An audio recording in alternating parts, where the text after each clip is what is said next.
할렐루야. 한 주간 평안하셨습니까? 설 명절 잘들 보내셨지요? 예. 좌우 앞뒤 계신 분들 우리 바라보시면서 인사하겠습니다. 잘 오셨습니다.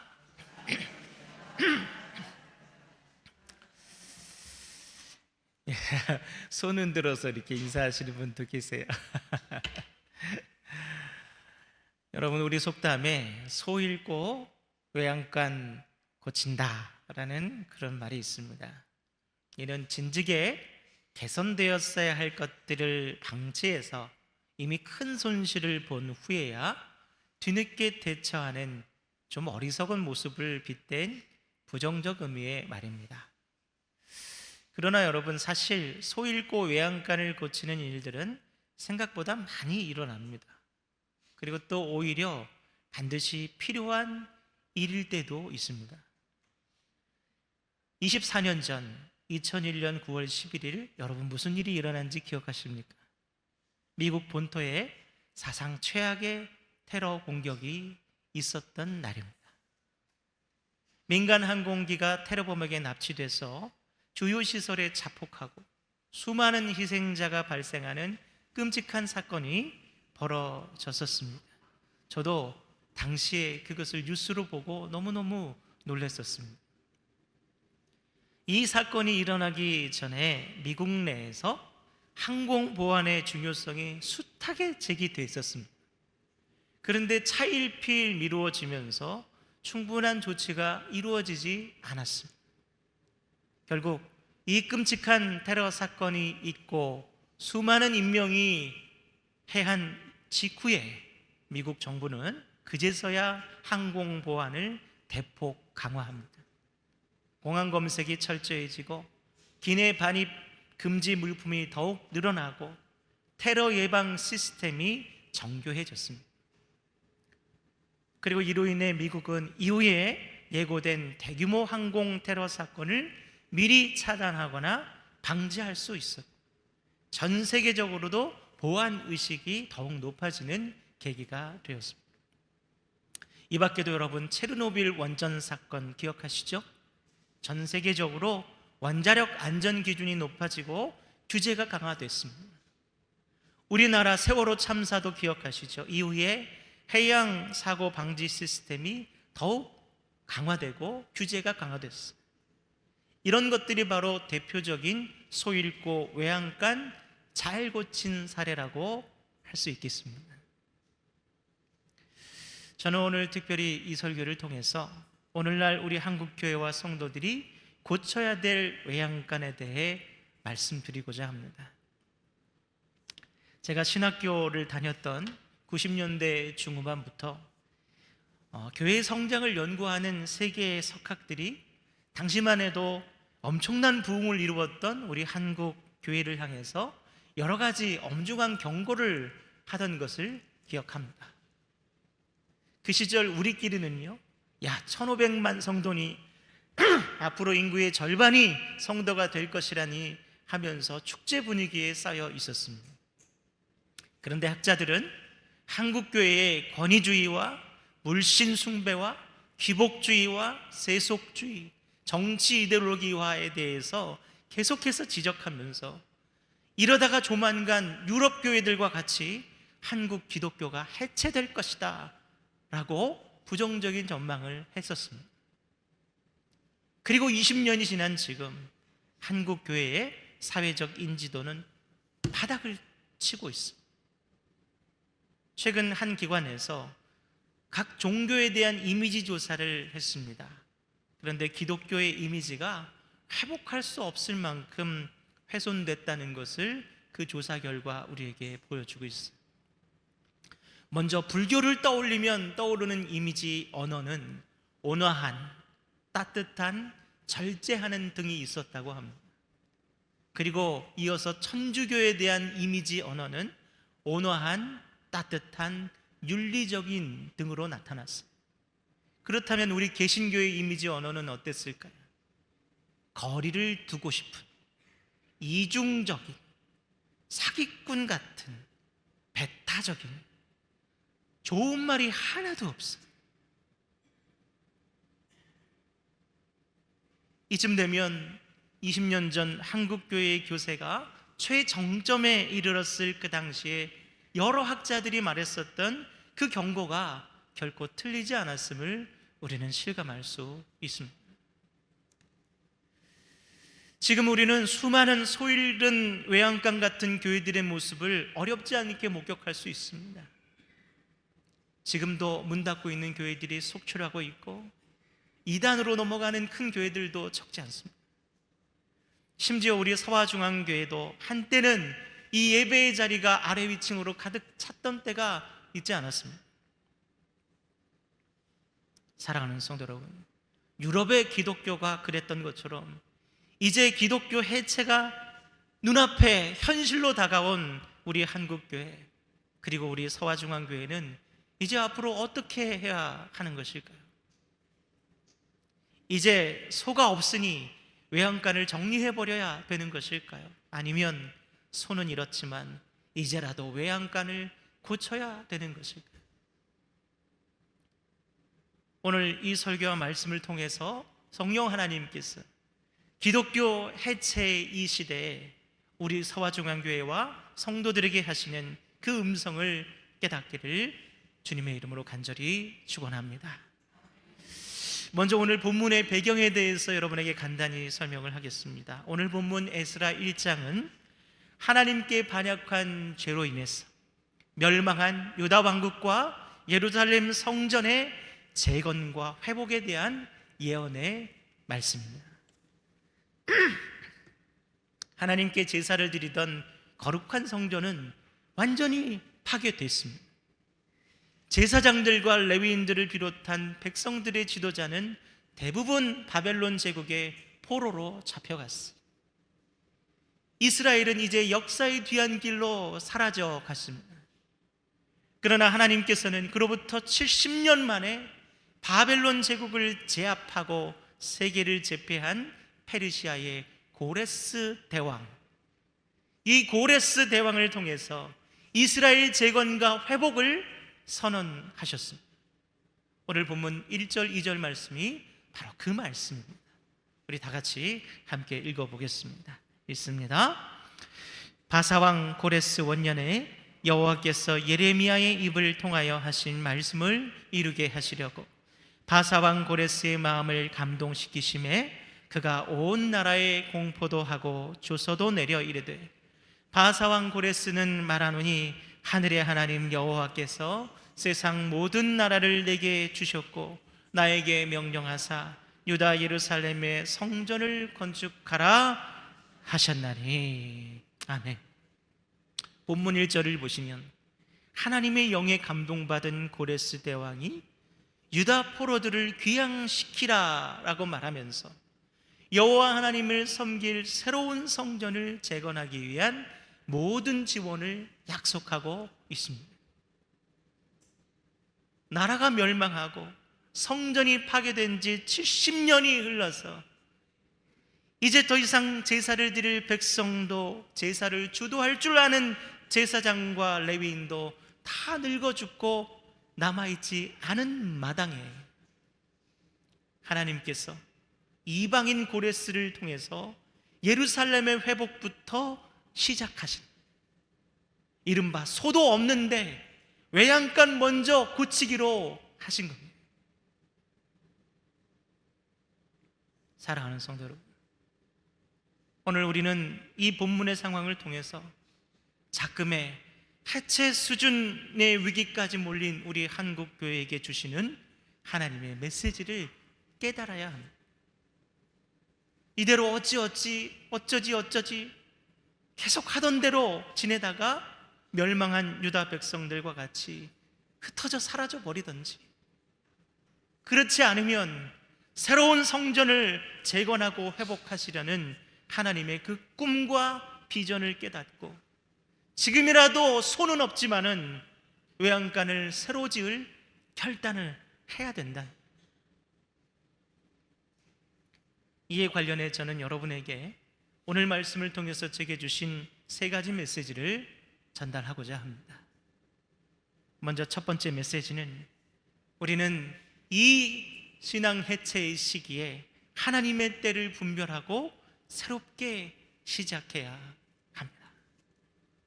우리 본문 말씀 3절 4절 말씀을 다 같이 함께 읽겠습니다. 3절 4절입니다. 이스라엘의 하나님은 참 신이시라. 너희 중에 그의 백성 된 자는 다 유다 예루살렘으로 올라가서 이스라엘의 하나님 여호와의 성전을 건축하라. 그는 예루살렘에 계신 하나님이시라. 그 남아있는 백성이 어느 곳에 머물러 살든지 그곳 사람들이 마땅히 은과 금과 그 밖의 물건과 짐승으로 도와주고 그 외에도 예루살렘에 세울 하나님의 성전을 위하여 예물을 기쁘게 드릴지니라 하였더라. 아멘. 여러분들이 방금 읽으신 이 본문의 말씀의 화자는, 이 말씀을 말한 사람은 페르시아의 왕 고레스 대왕이에요. 이 사람은 하나님을 모르는 사람,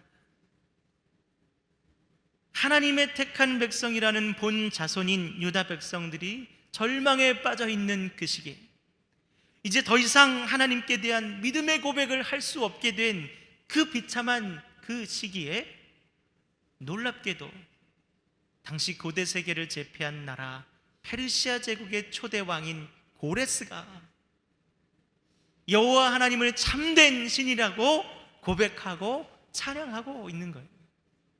여러분, 무슨 일이 일어나는 걸까요? 그러면서 이제는 본인들마저도 뿌리를 잊었을 유다 백성들을 향해서 고향으로 돌려보내줄 테니 너희는 돌아가서 여호와 하나님을 섬길 성전을 새로 지으라. 모든 지원을 약속한, 여러분, 이 얼마나 기적 같은 일입니까? 이처럼 하나님께서 본 자손이 당신을 잊어버리고 더 이상 하나님을 부르는 것도 잊어버리고 나라를 재건하거나 성전 제사를 다시 일으킬 엄두조차 내지 못하고 있을 바로 그때 놀라운 섭리로 새로운 역사를 시작하셨습니다. 성도 여러분, 이 놀라운 사건은 오늘날 해체 위기에 내몰린 우리 한국교회에 어떤 메시지를 던져주고 있겠습니까? 요즘 우리 한국교회를 두고 회자되는 말들이 있어요. 그것은 자금에 교회가 이 세상을 걱정하는 것이 아니라 이 세상이 오히려 우리 교회를 걱정해주고 있다는 거예요. 지금 이 세상 사람들은 제발 교회가 좀 더 거룩해졌으면, 교회가 좀 더 사랑이 많아졌으면, 교회가 갈등이 아니라 화목을 위해서 좀 나서줬으면, 더 윤리적이고 더 도덕적이고 더 평화적인 사람들이었으면 간절히 소망하고 있다는 거예요.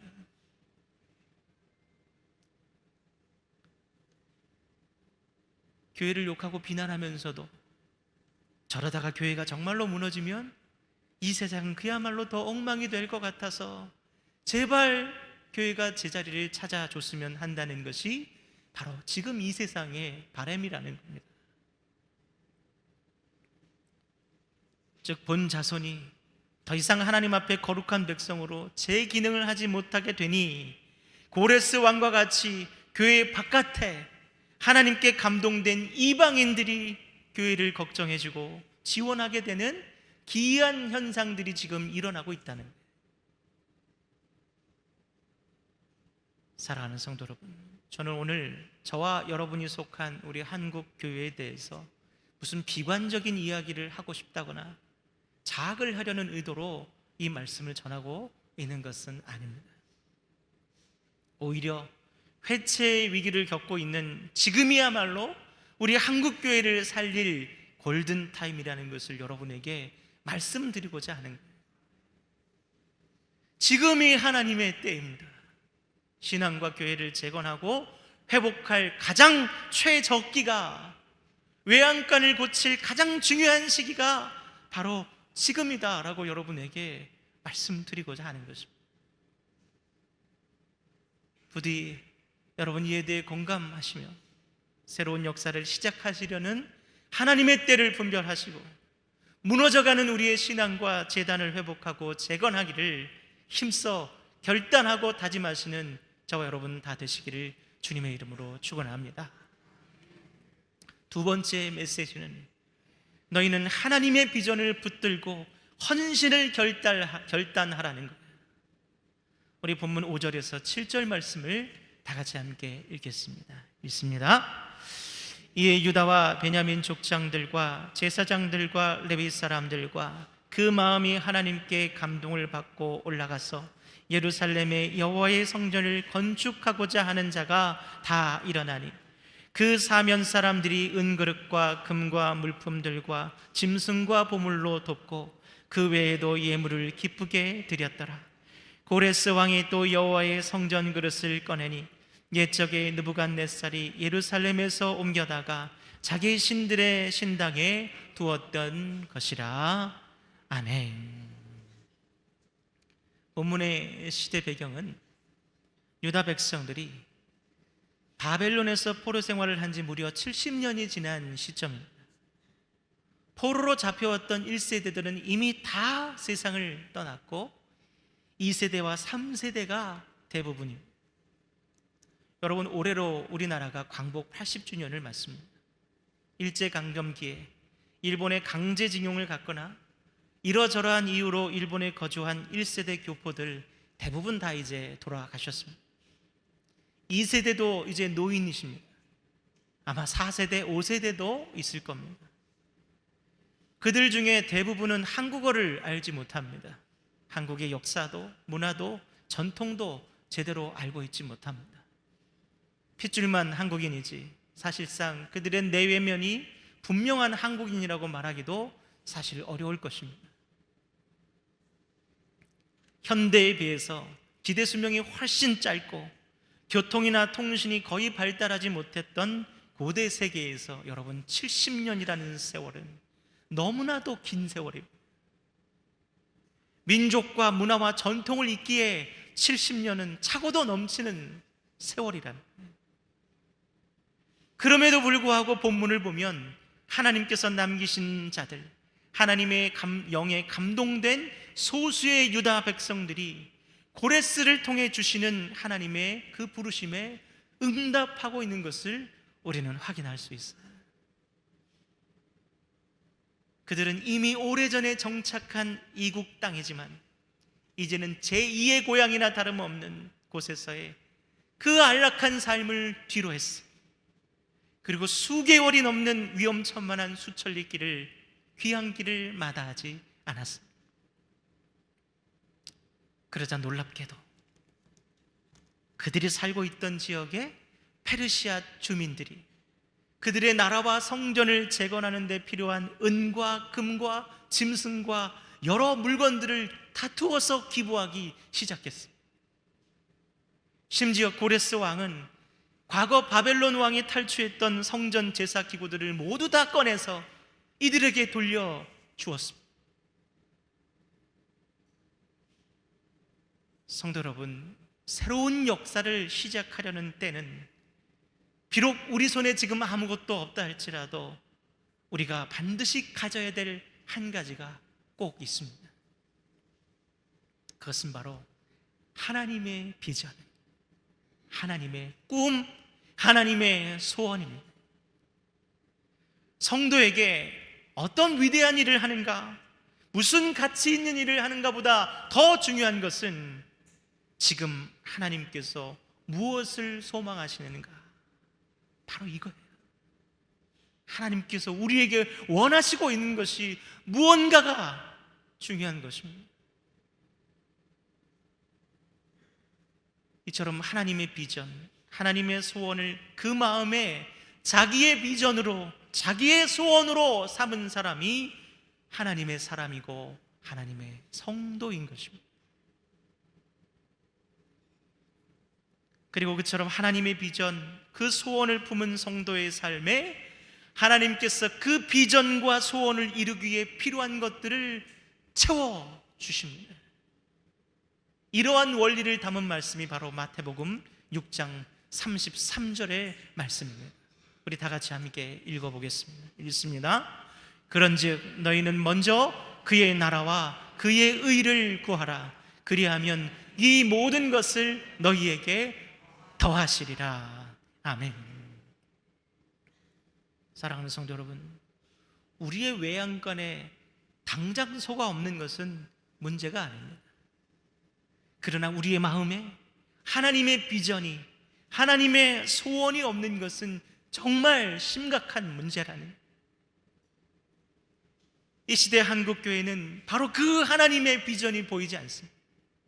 하나님의 소원인 그의 나라와 그의 의는 온데간데 없습니다. 조직을 유지하고 증식하고 쓸데없는 세상 분쟁에 하나님께서 주신 소중한 자원을 소모하고 있어요.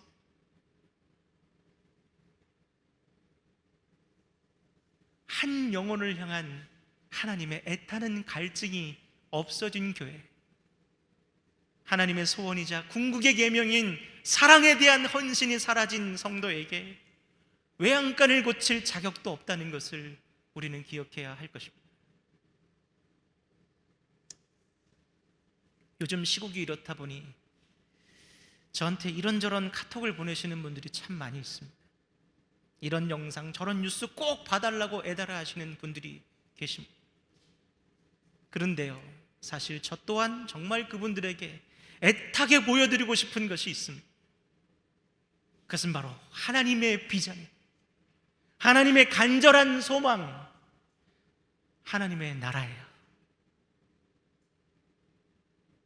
저는 성도들이 이것을 모르고 평생 신앙의 본질 그 언저리에만 돌다가 헛심을 쓰고 끝날까 봐 참으로 두렵습니다.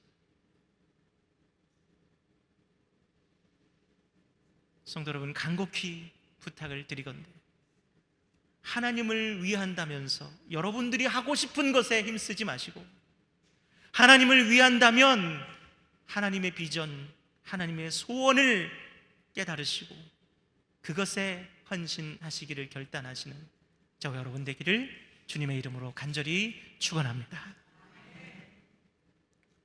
마지막 세 번째 메시지는 하나님께서 주신 자원으로 너희의 빈 외양간을 고치라. 우리 본문 8절에서 11절 말씀을 다 같이 함께 읽겠습니다. 함께 읽습니다. 바사왕 고레스가 창고지기 미드르다셋에게 명령하여 그 그릇들을 꺼내어 세워서 유다 총독 세스바살에게 넘겨주니 그 수는 금접시가 30개요 은접시가 1000개요 칼이 29개요 금대접이 30개요 그보다 못한 은대접이 410개요 그 밖에 그릇이 1000개이니 금은 그릇이 모두 5400개라. 사로잡힌 자를 바벨론에서 예루살렘으로 데리고 갈 때에 세스바살이 그 그릇들을 다 가지고 갔더라. 아멘. 귀향하는 유다 백성들을 위해서 페르시아의 거주민들을 비롯해서 고레스 대왕까지 그들이 성전을 재건하고 회복하는 데 필요한 자원들을 제공하고 기부하는 놀라운 일들이 벌어지고 있습니다. 여러분, 이것이 하나님의 비전, 하나님의 소원을 따라 행하는 성도에게 주시는 형통함입니다. 우리는 보통 형통을 내 인생길이 막히지 않고 순탄하게 흘러가는 것이라고 알고 있지만, 진정한 형통함이란 하나님의 비전과 소원대로 행하는 그 성도에게 역사하시는 놀라운 섭리를 말하는 거예요. 그게 형통입니다. 제가 예산에 있을 때 청년들과 선교 여행을 가려고 기획을 하다 보면 항상 이 재정 문제로 골머리를 앓습니다. 청년들이 무슨 돈이 있습니까? 비행기표 구하기도 어렵습니다. 청년들의 교통비, 현지 체류비, 또 현지 교회에 필요한 물품들, 이런 것들을 구하기 위해서 골머리를 앓아요. 그런데 여러분, 단 한 번도 돈이 없어서 일하지 못한 적이 없습니다. 늘 생각지도 못한 루트로 도움과 지원을 받거나 기가 막힌 방식으로 채워지는 하나님의 역사를 경험해 왔습니다. 여러분, 그게 섭리고 그게 형통함이에요. 그때마다 저는 늘 이 말씀이 떠올랐습니다. 우리 말씀 같이 보실까요? 함께 읽겠습니다. 시작. 우리가 알거니와 하나님을 사랑하는 자 곧 그의 뜻대로 부르심을 입은 자들에게는 모든 것이 합력하여 선을 이루느니라. 아멘. 여러분, 우리의 진짜 문제는 하나님의 뜻대로 행하지 않는 것이지 지금 당장 자원이 부족한 것이 아니라는 거예요. 제가 여태껏 경험했던 수많은 교회들이 교회 재정이 어려워지면 미래 세대를 위한 또 하나님 나라의 확장인 선교를 위한 예산을 가장 먼저 삭감해 왔어요. 그래서 그 교회들이 그거 아껴서 잘 됐느냐? 천만의 말씀입니다. 이제는 교회 학교를 운영하기 어려울 정도로 교회 학교가 약해졌어요. 해외 선교는커녕 교회도 유지하기가 어려워졌습니다. 여러분, 그게 하나님의 섭리예요. 애들 얼마 없으니까 우리 교회도 어려우니까 당장에 소가 없으니까 외양간도 필요 없다고 하는 것은 하나님의 일하심의 원리에 대해서, 그 놀라운 섭리에 대해서 조금도 이해하지 못하고 있는 거예요. 그런 교회는 망해요, 여러분.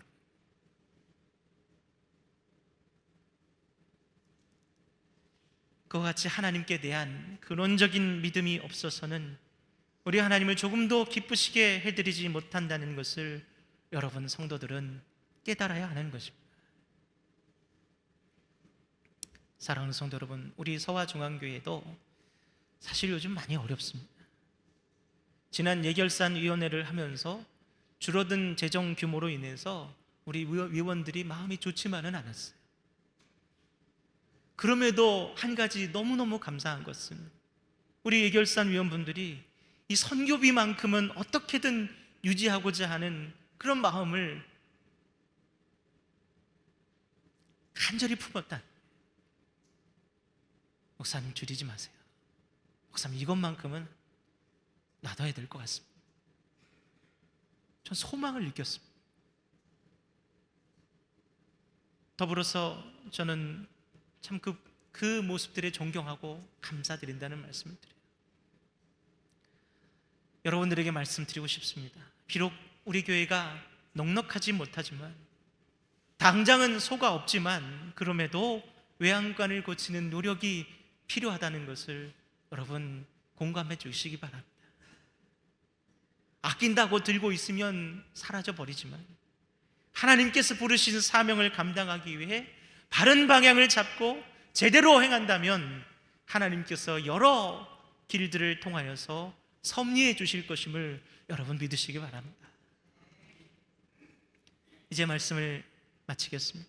하나님의 비전, 하나님의 소원을 품고 하나님께서 부르신 부르심의 사명을 온전히 감당하는 가운데 우리가 외양간을 고치는 믿음으로 순종할 때 하나님께서 우리 안에서 놀랍게 역사하시고 모든 일이 합력하여 새로운 선한 역사가 시작되고 이루어질 것임을 여러분 간절히 믿고 소망하시기를 주님의 이름으로 다시 한번 간절히 축원합니다. 기도하겠습니다. 하나님 아버지, 감사합니다. 우리는 어렵다 말하고, 우리는 믿음이 자꾸 작아지고, 하나님, 우리는 하나님의 나라를 바라보기보다 당장 눈앞에 있는 것을 바라보는 이때에 하나님께서는 하나님의 그 나라를 바라보시며 우리를 부르시며 그 사명으로 우리를 초대하고 계심을 깨닫습니다. 비록 외양간에 송아지가 없지만 그럼에도 불구하고 하나님께서 채워주실 그 날을 기억하며 생각하며 소망하며 하나님의 소원을 품고 믿음으로 부르심의 사명에 응답하는 우리가 될 수 있도록 인도하여 주시옵소서. 우리 한국교회가, 그리고 우리 서화중앙교회가 기독교 해체 위기의 이 시기에 다시금 하나님의 비전을 선포하고 하나님의 소원을 품고 뜨거운 마음으로 주님 나라를 향해 달려가는 귀한 회복과 재건의 역사를 맞이할 수 있도록 주님 인도하여 주시옵소서. 예수님의 이름으로 기도드립니다. 아멘.